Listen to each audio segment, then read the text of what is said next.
Hello friends, আপনারা সবাই কেমন আছেন? আশা করি আপনারা সবাই ভালো আছেন। আমিও ভালো আছি। আজকে একটা খুবই সহজ এবং সাধারণ রেসিপি নিয়ে আপনাদের সামনে চলে এসেছি। গরম তো ভালোই পড়ে গেছে, তো এই গরমের মধ্যে এই রকম জ্যান্ত কাতলা মাছের পাতলা ঝোল খেতে কিন্তু দারুণ লাগে। তো চলুন বন্ধুরা, রেসিপিটা দেখে নেওয়া যাক।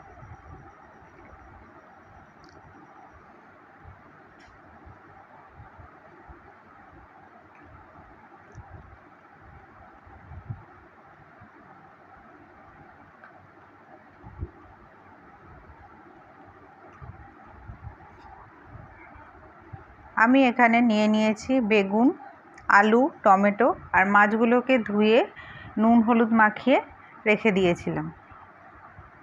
এখানে আমি বেগুন, আলু, টমেটো, পেঁয়াজ কুচিয়ে নিয়েছি।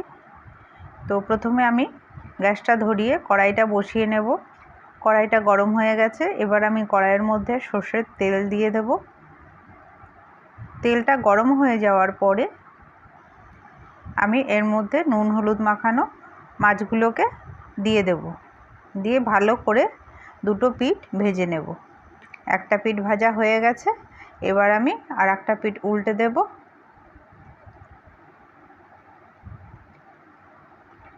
মাছগুলো ভাজা হয়ে গেছে। এবার আমি মাছগুলোকে তুলে নেব। এবার আমি এর মধ্যে 4 পিস বেগুন, একটু নুন আর সামান্য একটু হলুদ দিয়ে ভেজে নেব। বেগুনগুলো ভাজা কমপ্লিট। এবার আমি বেগুনগুলোকে তুলে নিয়ে আলুগুলোকে ভেজে নেব। আলুগুলোও ভাজা হয়ে গেছে। আলুগুলোকেও তুলে নিলাম। এরপর আমি সামান্য একটু তেল এর মধ্যে অ্যাড করব। দিয়ে দেব গোটা জিরে ফোড়নে আর একটা তেজপাতা। এরপর আমি পেঁয়াজ কুচোনো আর টমেটো কুচোনোটা দিয়ে দেব। আর 4টে কাঁচা লঙ্কা চিড়ে রেখেছিলাম সেটাও দিয়ে দেব। দিয়ে খুব ভালো করে নাড়াচাড়া করে নেব। দিয়ে দেব স্বাদ মতন লবণ। পেঁয়াজটা নরম হয়ে গেলে পরে এর মধ্যে আমি কিছুটা জল দিয়ে দেব। এরপর এখানে দিয়ে দেব হাফ চামচ ধনে গুঁড়ো, 1 চামচ জিরে গুঁড়ো, হাফ চামচ কাশ্মীরি লঙ্কার গুঁড়ো, হাফ চামচ হলুদের গুঁড়ো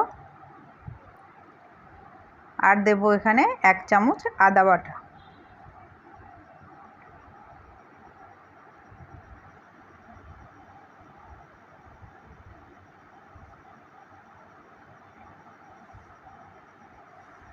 এবার মশলাগুলোকে খুব ভালো করে কষিয়ে নিতে হবে যাতে কাঁচা গন্ধটা চলে যায়। আমি 2 মিনিট ঢাকা দিয়ে কষিয়ে নিয়েছি। মশলাটা কষানো হয়ে গেছে। এবার আমি আলুগুলোকে এর মধ্যে দিয়ে দেব। দিয়ে একটু নাড়াচাড়া করে জল দিয়ে দেব।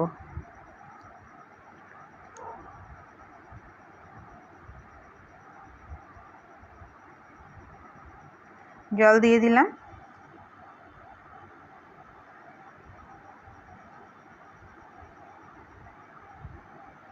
এরপর আমি ঢাকনা দিয়ে দেব।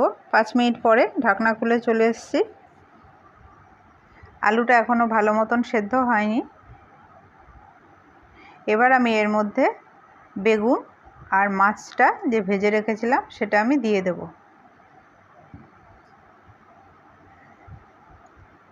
দিয়ে আরও 4 মিনিটের জন্য ঢেকে দেব।